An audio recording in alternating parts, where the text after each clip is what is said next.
Mahabharata, that human beings should not do anything except serve Krishna. And then always there's some wise guy that says, well, then how will the world go on?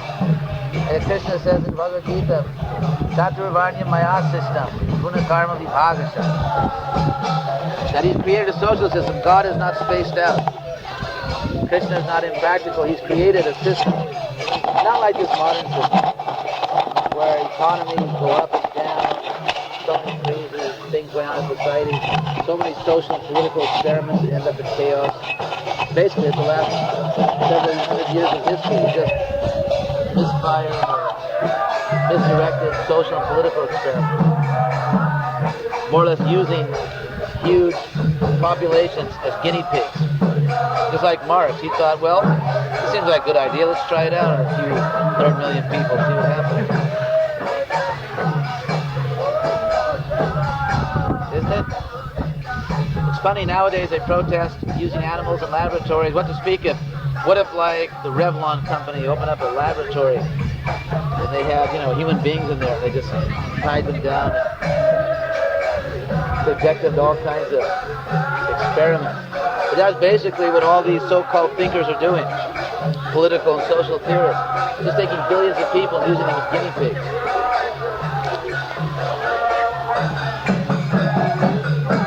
Even I saw an article that what do they call it, the FDA, Federal Drug Administration, you know that FDA? Before one of these companies comes out with a new medicine, it has to be approved by the FDA. And of course there's a pressure on them, because the companies are billion-dollar companies and they have to get their products out to market, and people want the stuff. They came out with a statistic that over 60%, over 60% of all the new drugs released in the market in the last 20 years have now been discovered to cause bad side effects. Significant problems. Over 60% of them. And probably the other 40% just haven't had enough time to experiment.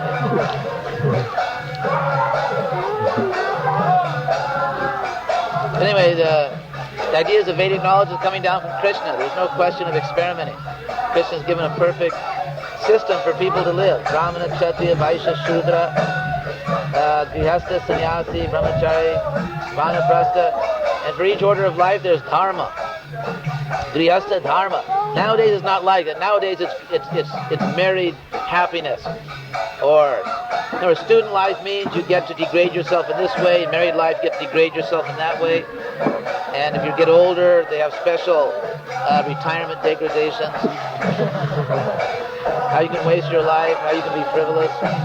So nowadays, because it's somewhat of a hedonistic society, everyone's trying to enjoy. So if you're a student, if you're married, if you're older, if you're a scholar, or teacher, if you're a politician, there's just different opportunities, isn't it, to exploit the system. What's your angle? I got this angle, someone else got that angle. Just like, anyway, you know what's going on even in the universities, they're fighting over money. And what to speak of the politicians who no one even expects to be honest. It's just like damage control. What person can we elect that has steal the least? Politicians, labor unions, they're notorious. They pay all these union dues and the labor leaders take all the money. Whereas in Vedic culture, the basic principle is Dharma. If you're a teacher, if you're a governor, if you're whatever you are, the question is, what is your duty? What is your duty from that point of view? Dharma. Because people's basic self-understanding is that I'm a servant. It's like, what do you think you ultimately are? Nowadays, what do I think I ultimately am? A dog. It's like in Jacksonville, they had a football game. I'm a dog. I'm an alligator. What kind of beast are you? And based on the particular type of bestiality you have, how are you trying to exploit nature? Differential bestiality. And it's not simply some harmless, innocent symbol for athletic events. Actually, it reflects a real way of thinking about life. Student life nowadays is just the opposite of real student life. Real student life means tapasya. Brahmachari, gurukule, vasantanto, guror hitam, acharan. What is that verse? Tapasa, tapasa, brahmacharjena, shamena cha, domena cha. And the opposite of this is drinking yourself to death. This is the sin. Isn't it, one student? Tapasa, brahmacharjena, shamena cha, domena cha. These things are almost entirely forgotten. Shama, shantamana, santamana. These things are now practically lost. Do you understand that? Yes, Sanskrit. Shama means we have your mind peaceful.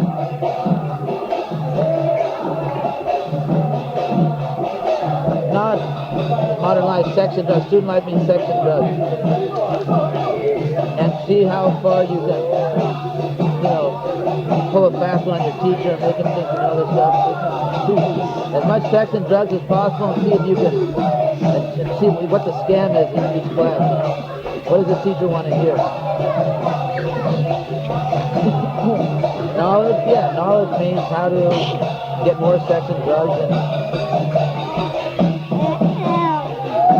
and how to maximize my personal pleasure.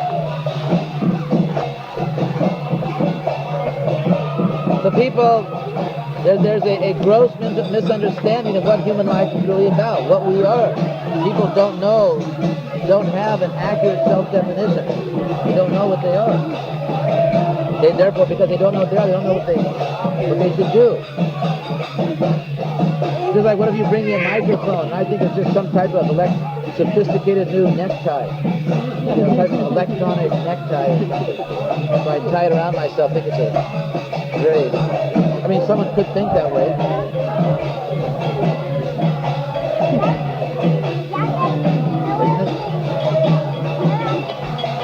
To give another example, misunderstanding what something is meant for. Well, H.D.Goswami, he always tells this story. One time H.D.Goswami was in an airport, some town in the American heartland. Some place like Iowa, one of those places, people aren't so sophisticated. He was in some small airport waiting in line to buy his ticket. And there was sort of this elderly couple was behind him, sort of like the American golfers. Sort of, plain folks. Elderly couple. And they kept looking at him. He was standing there with his dunda, and he always has a very nicely shaved head. They were kind of looking at him. But actually, if you've been a devotee long enough, you walk around like this, you get a little defensive sometimes, someone looking at you and making remarks. So he was just sort of standing there, and this elderly couple kept looking at him.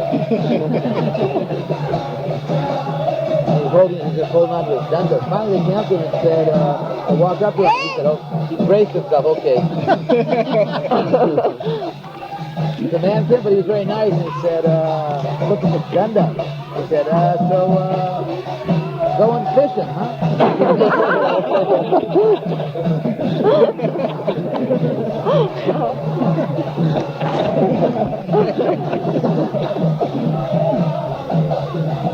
Anyway, there's a story that illustrates something about our perceptions of form and function.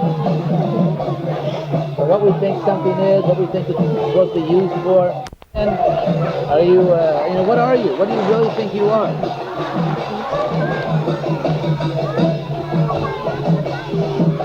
So, if I think I'm just this body, that's called animal life. Then you have to engage in pasu dharma.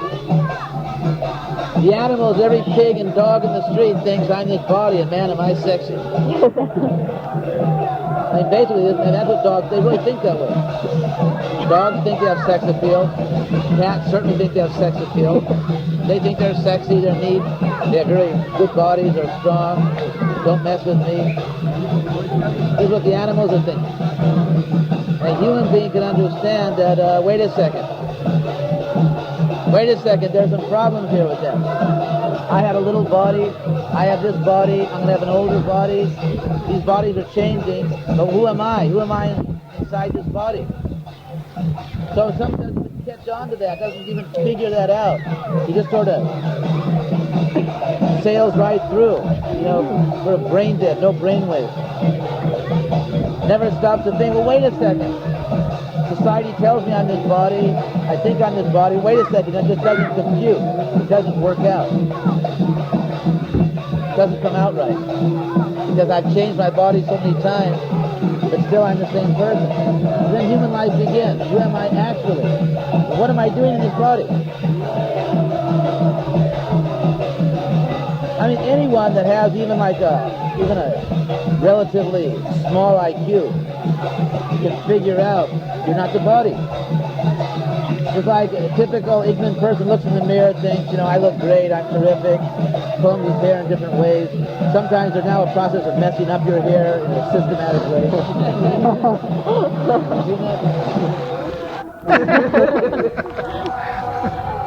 So there's, and basically if you think about it, everyone is trying to say something by the way they dress.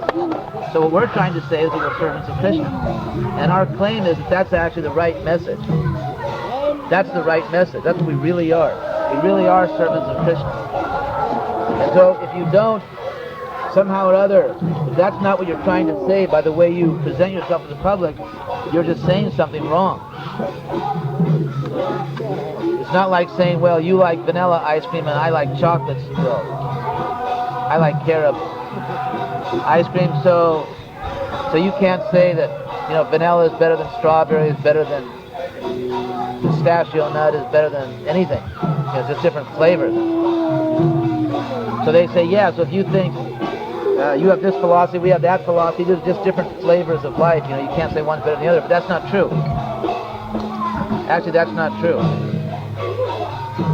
They say, well, how can you impose your values on us? Well, we can just say the same thing. It's like, you are, no, you are, no, you are. Because if you say everything is relative, that's also an absolute position, because nothing, by that definition, nothing is allowed to be true for everyone. In other words, even if something looks like it's true for everyone, it can't be.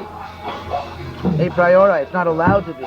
Even if it seems like it is, it cannot be, not because it isn't, but just because it's against the rules.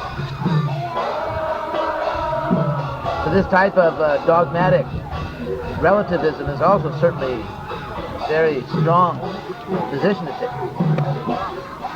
Because if you say what everyone says is right, then no one is right. That's the consequence. That's actually the inevitable consequence. If everyone's right, then no one's right. Everyone just has an equal opportunity to delude themselves. Isn't it?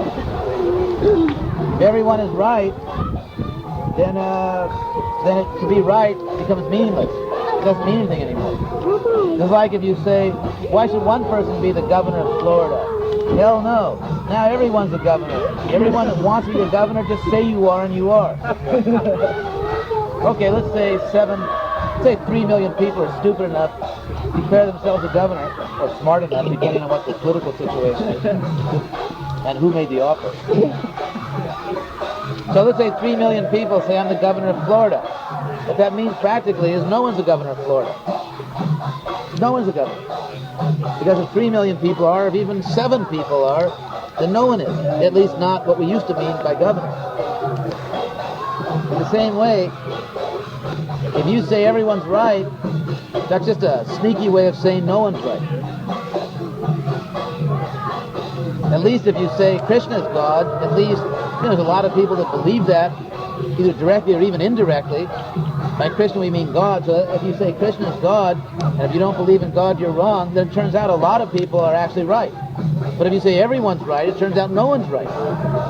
So actually to say that Krishna is God is much more liberal than saying that everyone's right. Because a much larger number of people are right about something. But if everyone's right, then no one's right about anything. And there's no truth, and everyone's a demon.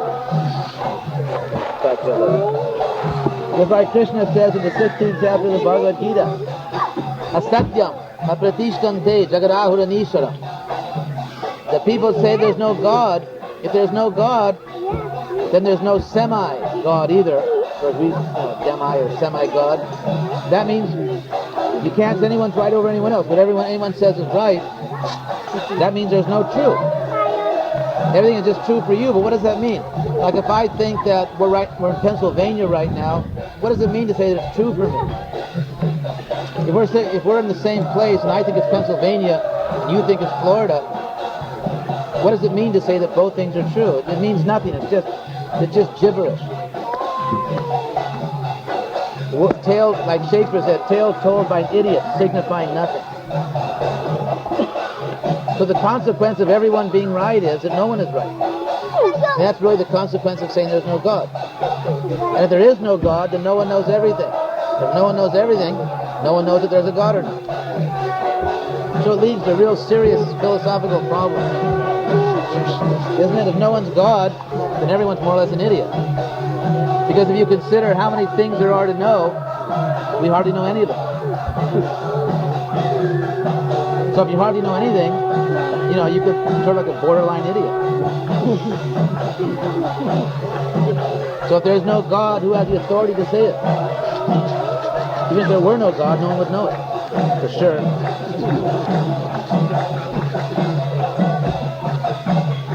So it's sort of a dead end philosophically.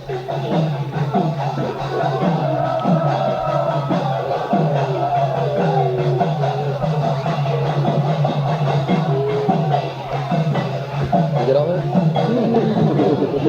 Yeah. Are about most posing questions to you? Because it sounds like you're talking to me. Come on, other people are talking to you. Very pertinent to me. Well, they're pertinent because these are very, very large issues. I mean, these are the main types of foolishness that are going on right now, especially among pseudo-intellectuals. Basically, anyone that goes to college is, if they go along with the system, is transformed into a pseudo-intellectual. What do you say to a person who says, I believe abortion's wrong and I've never participated in it, but I feel everyone should live their own life, so I wouldn't vote for a law against it? So then where do you draw the line of you can do wrong things? In other words, rape is wrong also, so you can also rape? There should be a law against rape. Why? In other words, let me put it this way. Why should there be a law against anything? If there shouldn't be a law against abortion, then why have a law against anything?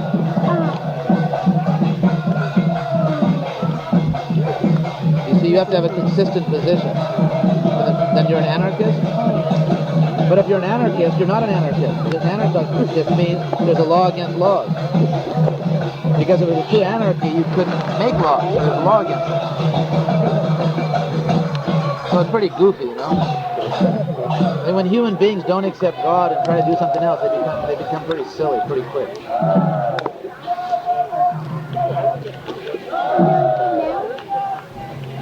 What they really mean is, I don't believe in abortion, but if I advocate a law against it, too many sexy women will hate me.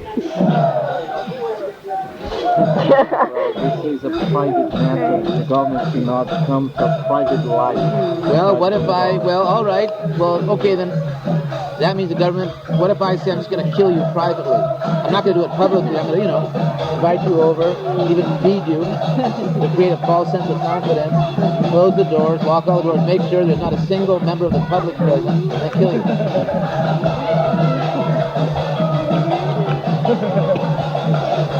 It seems that argument begs the issue, because the issue whether or not you should have a law is, if to say that something is a private act means it's beyond the government.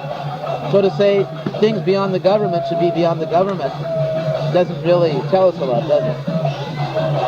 And to say that something is a public act means that it's within the jurisdiction of the government. That's what it means to be public. Just like with a public park, you can go there. You're not completely out of mind. Anyway, if it's a public area, it means you can go there. And if it's a private area, you can't go there. So all you really said is that The government, things beyond the government are beyond the government, and things within the government's jurisdiction are within the government's jurisdiction. So what else is there?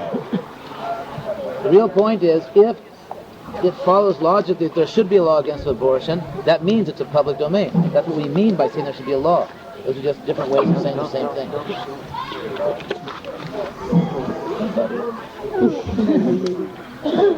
Well, like for example, can the government tell I should not smoke, or what should I eat? So that's the reproduction. It's a personal factor. It involves my personal choice. How the government can go and tell me. What if you give cigarettes to your kids? Can the government tell you that? What if you give your little 3-year-old kid and light up for him a camel? You want your kid to be cool. Can you do that? Can you give a cigarette to your kid? I don't know. Not allowed. Yeah. I know 18 years old you can buy cigarettes. I mean, obviously, can you give your 5-year-old kid a shot of whiskey? Can you cut his arm off? Can you kill him?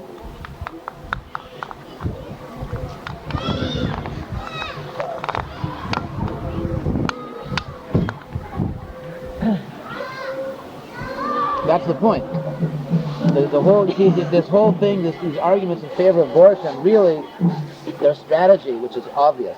It's obvious that this is a self-aware strategy because even they could be that dumb. It's obvious that their strategy is just not to talk about the opposing argument. Just don't talk about it. You just keep insisting that we have our rights. And the whole argument that you're killing someone, you just don't talk about that. You just keep saying that you have rights. They can't deny that there's a child in the womb because they have no basis on which to deny it. That gets into a metaphysical area in which they have no confidence. It's like saying, if I do this, I may or may not kill someone, but since I may not kill someone, even though I may, I think I'll do it. And that's generally not the way things are conducted in civilized society. I think we couldn't have gave the example, I'm going to throw a bomb into that room. I'm not sure if anyone's in there, but there may not be someone in there. So throw the bomb in. So if you notice, it's always this insistence that people have rights. And the obvious corollary of that is that there are limits to rights, and there are many things you cannot do. There's like, if you go to a law library, there's about 10 million things you can't do. And every one of those things you can't do is a value judgment. I mean, I'd like someone to give me an example of a single law, even like not crossing the street on red lights. Can you think of a single law which does not possess inherently a value judgment? And it's a value just like when they put a signal in his town, they say, well, look at man, for 30 years we had no lights in this town. Why are you going to put a light in there now? It's a value judgment. Well, we feel that, safety is more important than your zipping along at a certain speed. Now that's a value judgment because you got to draw the line. I mean, you could make things so safe, you could make the speed limit on the interstate 10 miles an hour. I mean, think about it. If the speed limit on the interstate system was 10 miles an hour, I mean, almost no one would ever die unless they just, got so nervous they had a heart attack.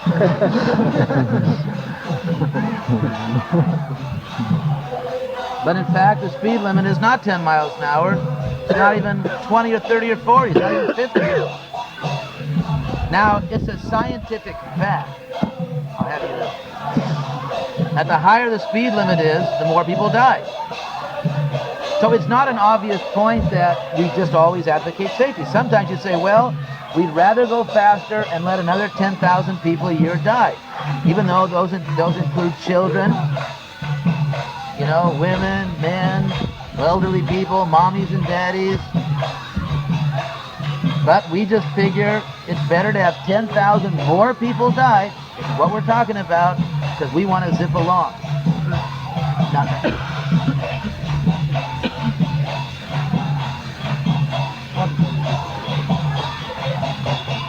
But that's a value judgment. You understand? And even a speed limit. What to speak of other laws, even the speed limit is a very heavy value judgment. For example, in Germany, they don't put speed limits. They figure it's just too much fun to go 130 miles an hour. And, life is not worth living. You can't go 130 miles an hour, you know, run over old ladies and things like that. It's just not worth living. You know, that's the way the Germans see things. Life is not worth living. So if you think about it, if you think of all the laws on the book, each and every one of them is based on a value judgment. Now, if we should not impose value judgment, we would have to have an anarchy. But because human beings are so much inclined to have laws, we would have to have very strict laws to keep the anarchy in place.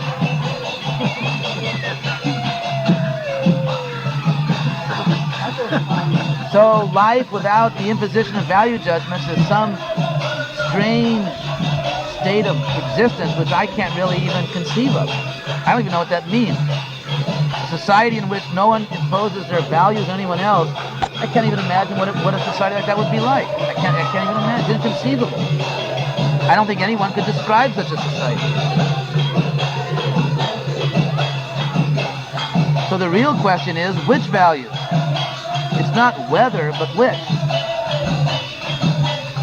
But they say, hey man, you want to impose your values? You know, we get all nervous and intimidated. Well, not really, but I really meant that.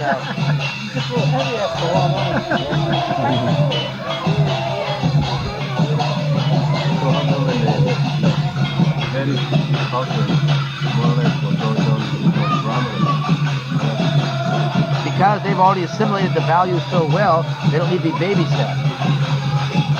They're the kind of people that stop at red lights, even though there's like no one around for 30 miles.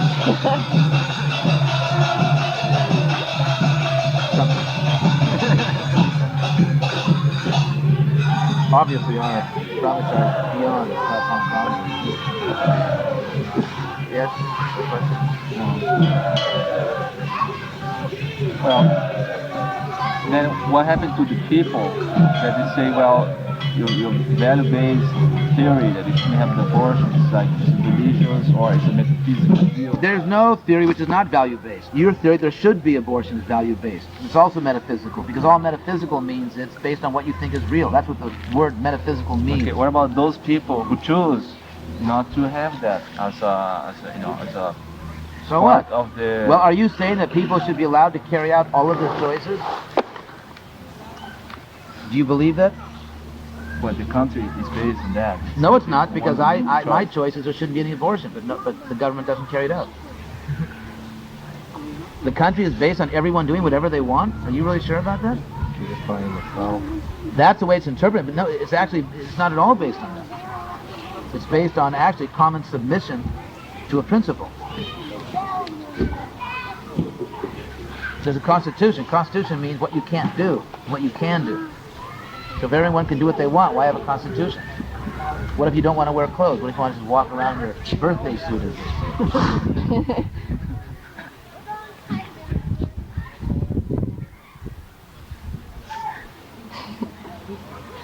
I mean, what's the point? Can everyone really do whatever they want? That means I can drive 90 miles an hour, you know, across a school patio or something, you know, across the playground of a grammar school. I can drive 90 miles an hour because it's a shortcut.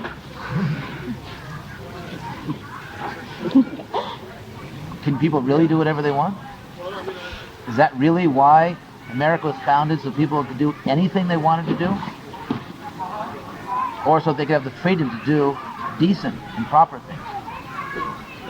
What was the real reason? Probably just to make a buck. Anyway, we won't go into Marxist interpretation of history. But anyway, the people originally came to America, you know, they had something more noble in mind that, you know, if I want to have sex with a goat, it's my privilege.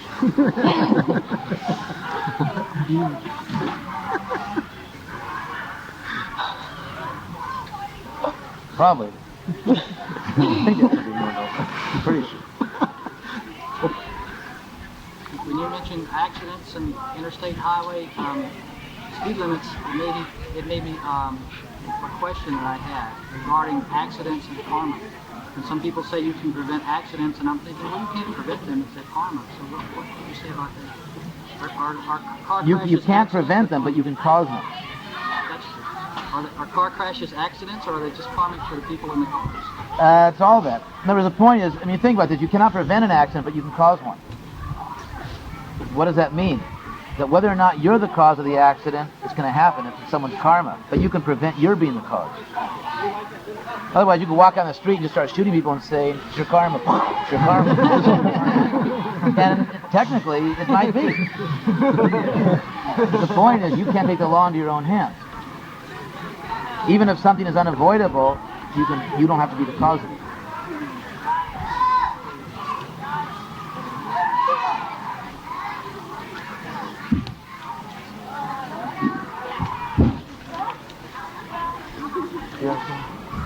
It's still not clear to me if a speed limit. There are certain acts which are against the law of God. If you walk up and shoot an innocent person, you've broken God's law. You're going to get whipped badly. But if you're driving your car. But if you drive too fast, so that you're endangering other people's lives just because, fine. 30 seconds earlier, you can waste 5 minutes. Telling everyone, how fast you drove. So subtly, it's actually causing. Yes, not so subtle.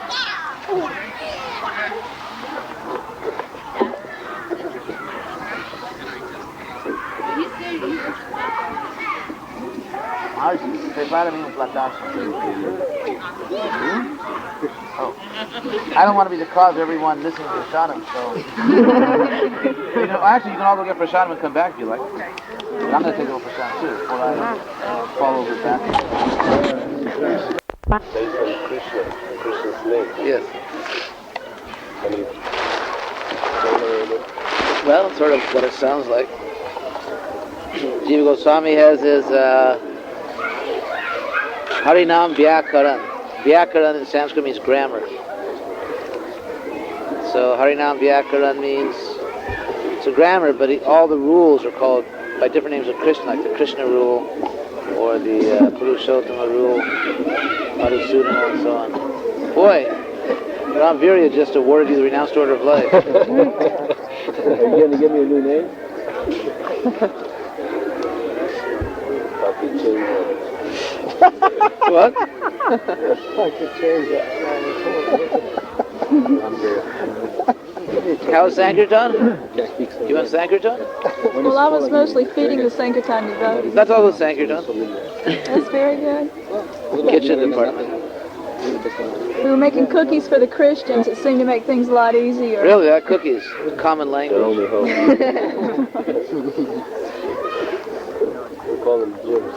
Gyms? Gyms. What? For their secret succession. Jim Baker, Jim Swaggart. Oh. Jim Jones.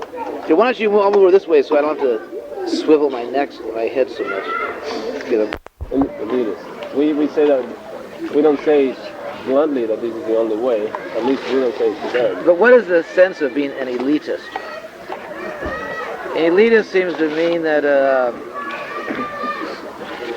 for example, no one accuses the Olympic team of being elitist because there's a qualification.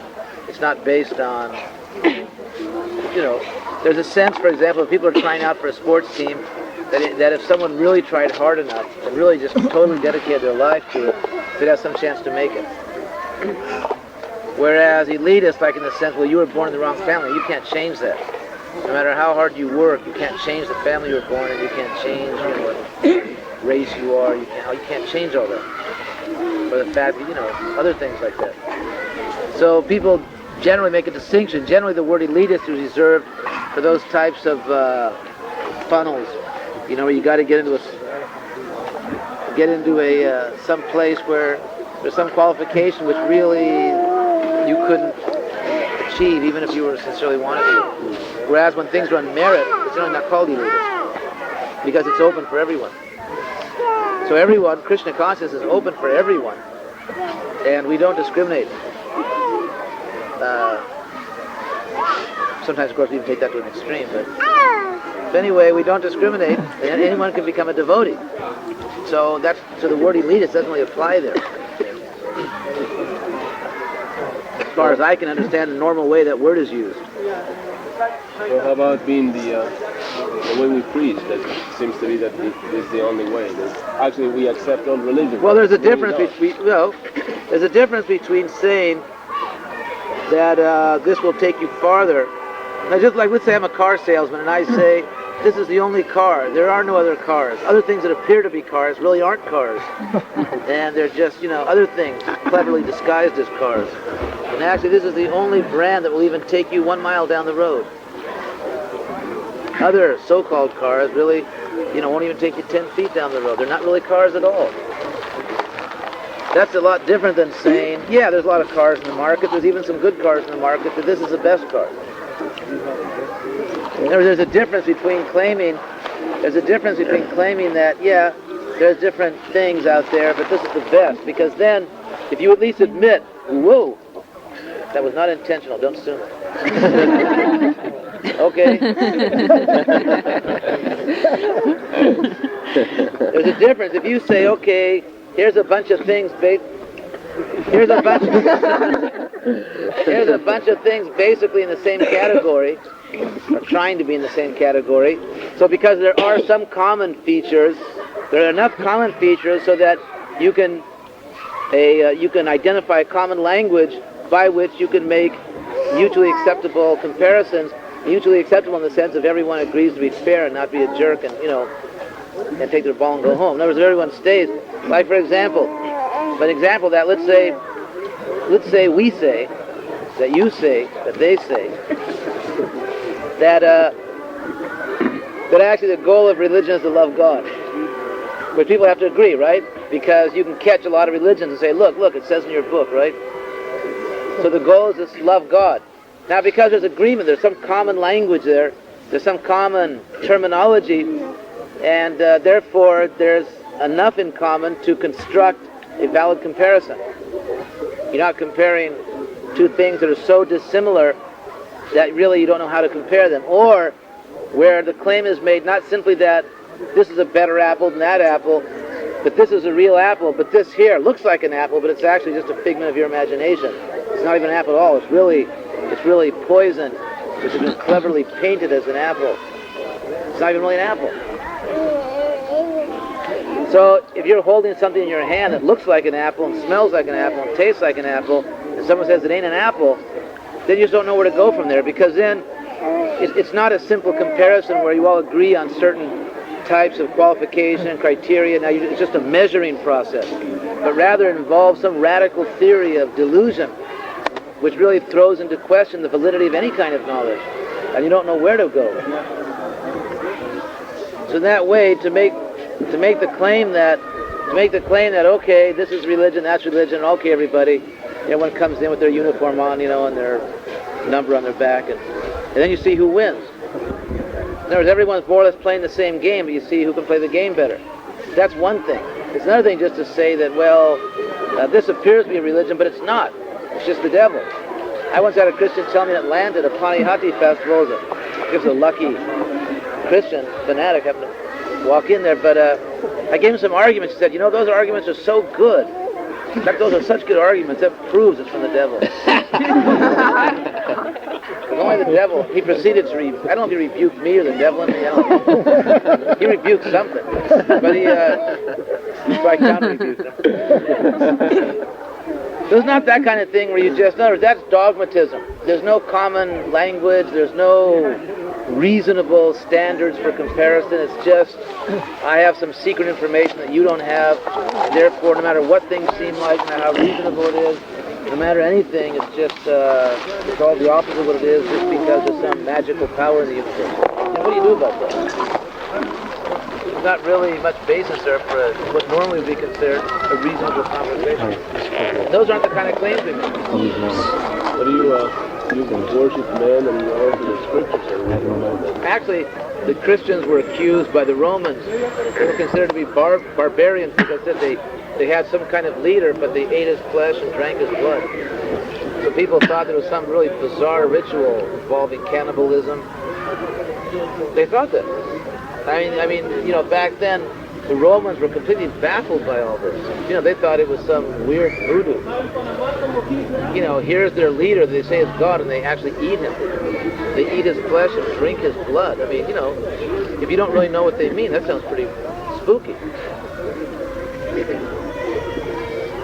So you say we worship a man. Well, what? If we worship a man, first of all... So what is a man? When you say a man, like you say, he's a man, there's somehow the sense that that's what he really is. He's just a man, that's all he is, and you worship him, so you're a jerk. Because you worship a man, that's all he is. He's just a man. But the question is, you want to get into, like a little more seriously into the discussion, is any man just a man? Or is any woman just a woman? Is that really all they are? And if that was all they are, well, it doesn't make sense. That couldn't be all they are. Because the whole point of religion is saying, that's not just what you are. You're not just a man or woman. You're really an eternal soul.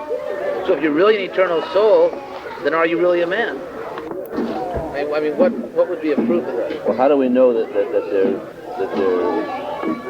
inspired by God or written by God? Well, let me put it this way: if the scriptures were written by God, how would you know that?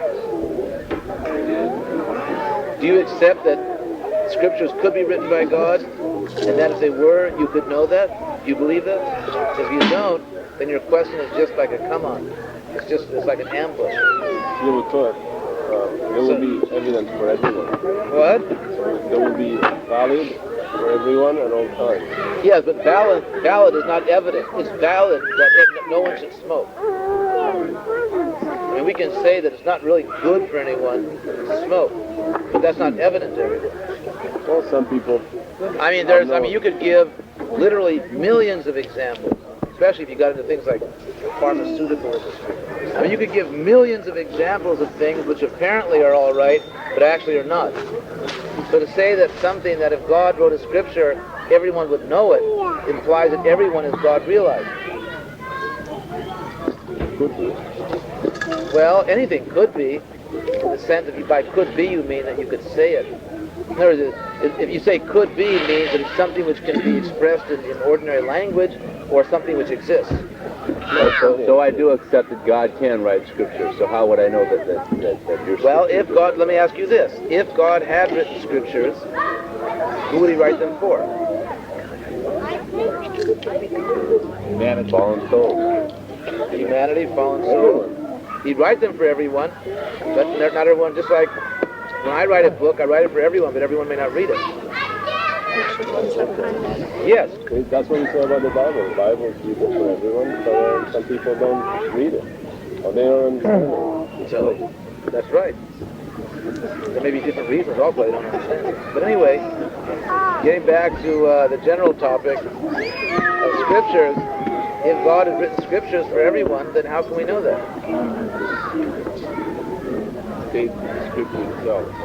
What? It is stated in the scripture itself. What is? Man people Yeah. how to attain. In other words, how to get near the scripture. That's right, but it doesn't say that everyone's smart enough to take advantage of it. If God comes and speaks, we would expect him to say, I'd like everyone to get in on this. Because why should God say, I'm telling the truth, how everyone can be happy, but I hope you don't do it, because you have bad breath and I don't want you in heaven. If God wrote a scripture, we can just assume that he's right and he'd like everyone to take it. Just like when the Surgeon General says don't smoke, he hopes no one will smoke. Or she hopes, actually, it's lady. Hope no one's offended by that. But anyway, so God writes a scripture. He wants everyone to accept it, but that may not be realistic to think that everyone's going to accept it. Haribol.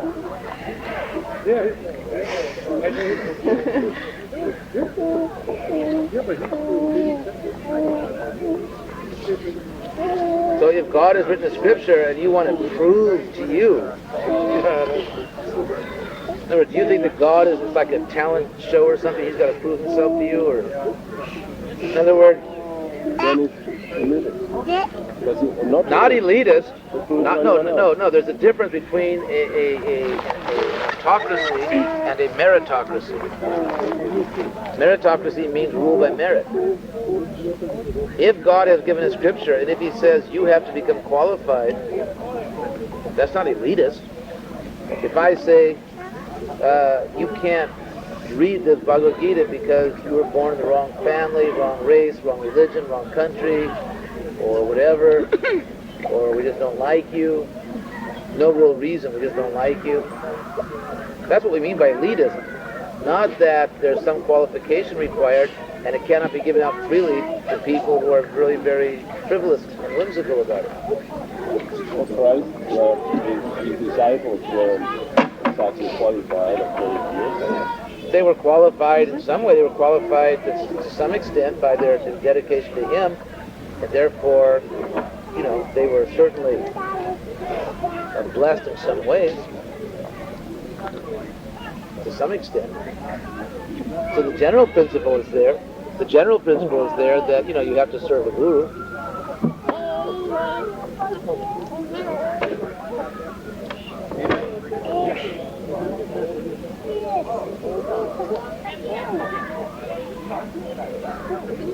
Difference whether Christ was God incarnated or wasn't. That really wasn't what anyone back then thought about it.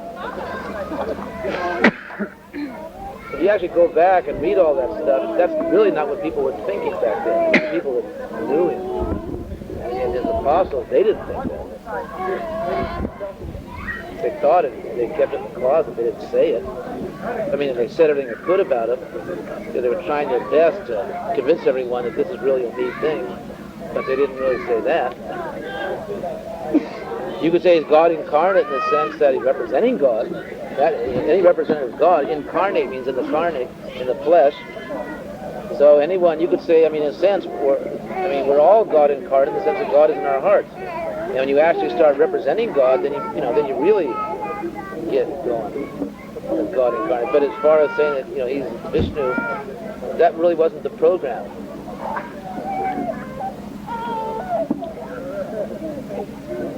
And if someone doesn't know that, they really is kind of out of touch with the tradition as it developed back then. We've accepted that God can write scripture, that it's for everyone. So well, should I accept that God is illiterate? Would you expect just a big thumbprint or something?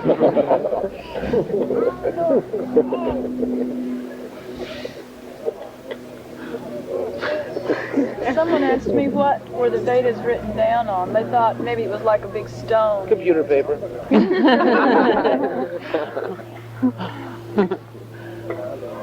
It was originally an oral tradition. It was handed down, eventually written down. They have different things they write things on in India. None of them seem to last that long. Like palm leaves. What?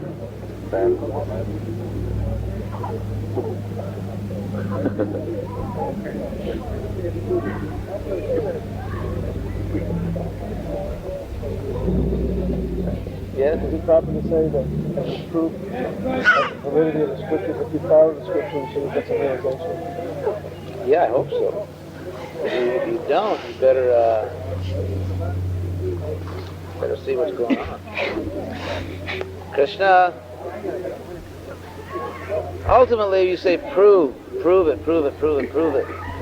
Krishna says, Tasmat Shastra Pramanam Te. Kaya Kaya Vyavastito. Shastra is proof. We accept the authority. We have an authority system, as indeed everyone does. Only ours is a little better thought out. Everyone accepts something as authority, even if you only accept your crazy mind.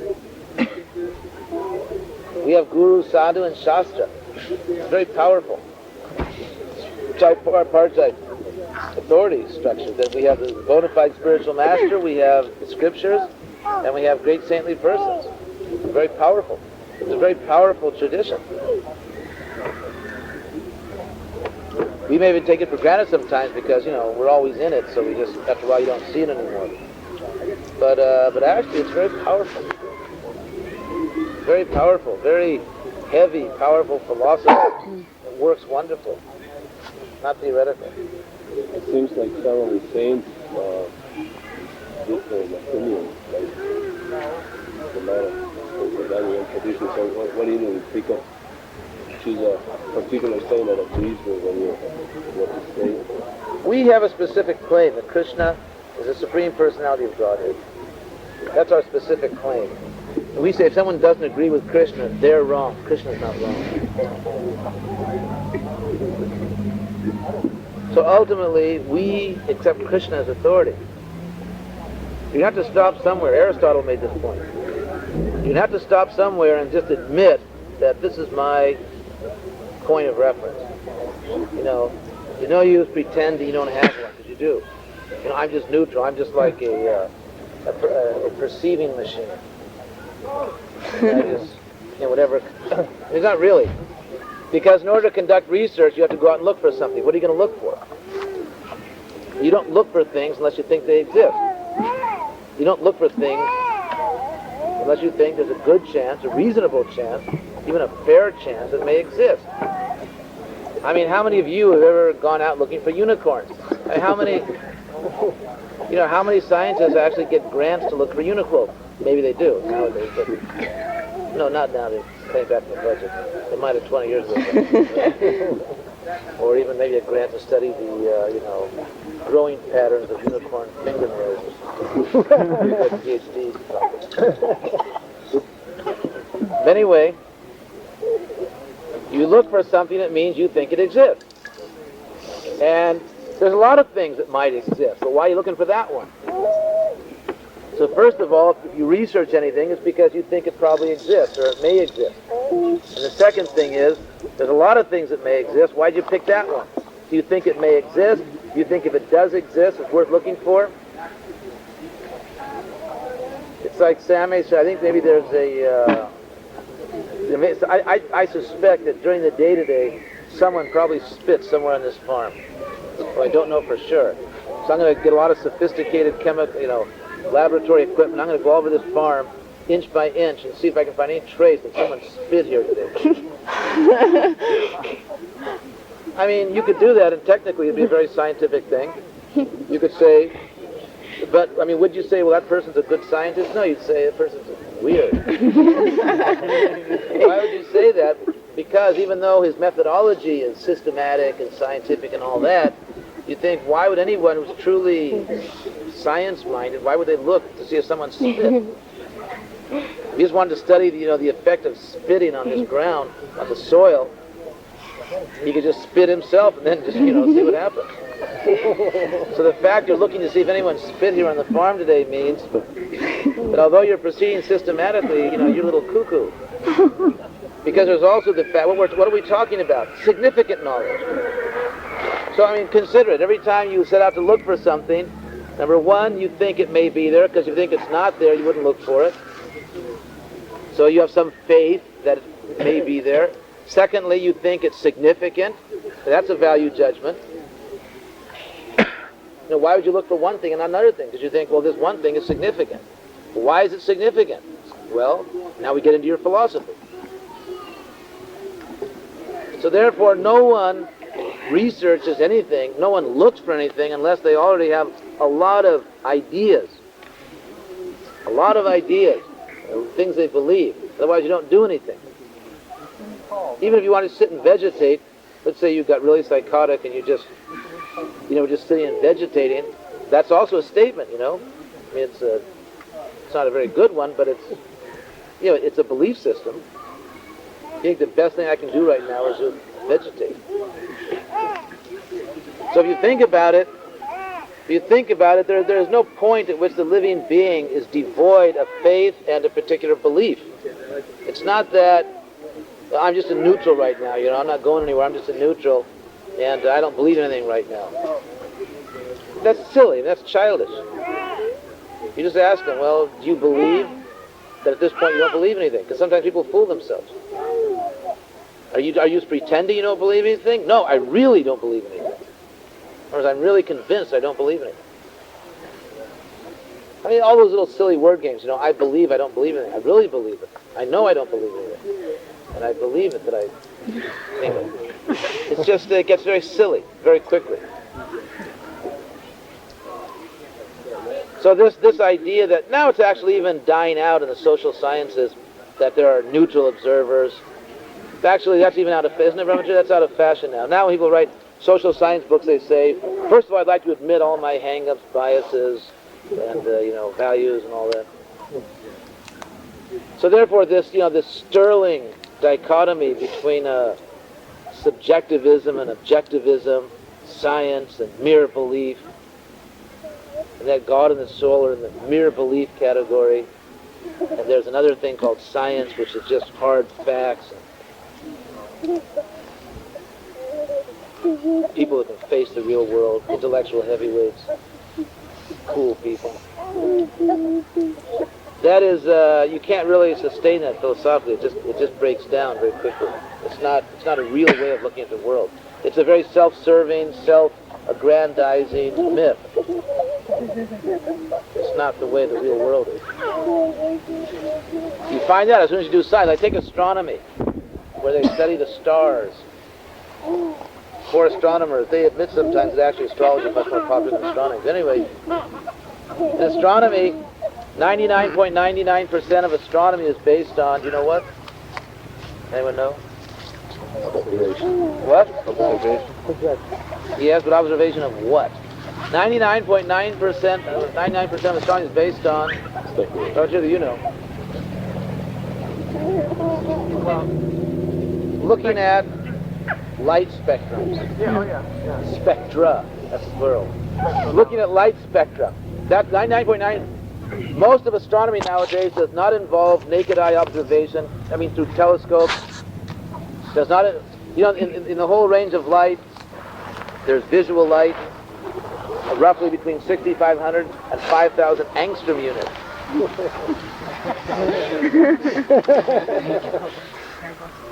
And that is a very small portion of the spectrum called visible light. Then when you get into longer wavelengths, past the red, you get infrared, radio waves, and finally, FM. I was kidding. Anyway, you get radio waves. Then you go on the other side of the spectrum, when the waves get too short, too intense to be seen, you get into ultraviolet, then you get into X-rays and gamma rays. But if you look at the whole spectrum, the range of visible light is extremely tiny, very tiny.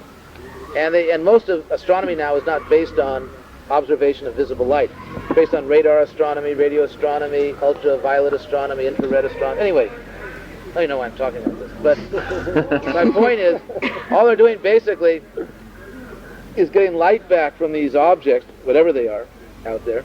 There's things that glow out there. And they read the spectrum, and that's all they do. And then they figure out everything, what the planets are made of, what temperature they are, what's going on there, whether there's life there, how it formed, blah, blah, blah. And all they do is this little thing of light, there's little lines in it, and the lines indicate that if on Earth you got lines like that in the spectrum, it would indicate certain chemicals in a gaseous form. And so then you make all these assumptions that basically the spatio-temporal, physio-chemical, all these laws operate exactly the same way throughout the universe they do here. Now there's no evidence of that, but there's no reason to believe this. There's just no reason to believe that. There may be little reasons to believe it, but it very well may not be true. There are many reasons not to believe it. And they go on and on and on. And it gets more and more speculative and speculative and speculative. And somehow that's all called science. Yeah, I think it probably is. If science is based on assumptions and hypotheses, how is it possible that after science you can... Okay, here's another example of that. That the average age of a star, they say, let's say one of the long-burning ones, one of the fuel-efficient stars, according to all their imagination, may last about, let's say, 10 billion years. Now, what's the average age of a scientist? Or, for that matter, how long has there even been science? Things didn't really get going until Galileo looked through his telescope. Ended up in jail for that. But anyway, so let's say that was about the beginning of the 17th century. So they've been looking at these planets about 300 years. And they've had more or less sophisticated means of looking at the planets for about 100 years, maybe less. And the age of a star is over 10 billion years. And yet they describe the whole life cycle of a star. The example is given, it's like, let's say you went in the middle of New York City and with a camera, and assuming you didn't get mugged, your camera wasn't stolen, and you started taking pictures of a lot of people, and then you come back home and develop your film, and then you try to figure out, what's a young person, what's an old person. That's the example they give. The problem is that we're talking about fantastic lifespans. Fantastic. So I'm not going to go into this astronomy much more. But basically you have people that have been doing something about 100 years, explaining things that began 10 billion years ago, that haven't even ended yet, but how they will end. And based on objects which are so far away, they can't resolve them at all. By any time, resolve means look through a telescope, at what point something becomes clear. The stars that they're talking about are so far away, there's no way to resolve them optically. The sun is closer, and even that's extremely speculative. Because they say about the sun, anyway, I go on and on, I'm not going to go into it. But suffice it to say that it's extremely speculative. And it requires a tremendous amount of faith. Because there's nothing at all to indicate. There's nothing at all to indicate that in the lifetime of any scientist, things will be worked out. There's nothing indicates it at all. In fact, it would be almost silly. It would be silly to. So if you're a scientist today, there's virtually no chance that before you die, you'll be much smarter than you are now. You certainly won't, And yet, they feel they're engaged in a very worthwhile enterprise. It's going to lead to something. Even when I'm dead, maybe when we're all dead, maybe a million years from now. I mean, that's like real heavy faith. If you think about it. What are the benefits of it? They don't know.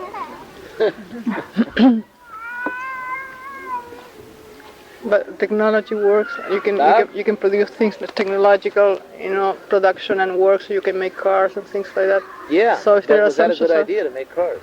If it works, ask people in Los Angeles if cars work.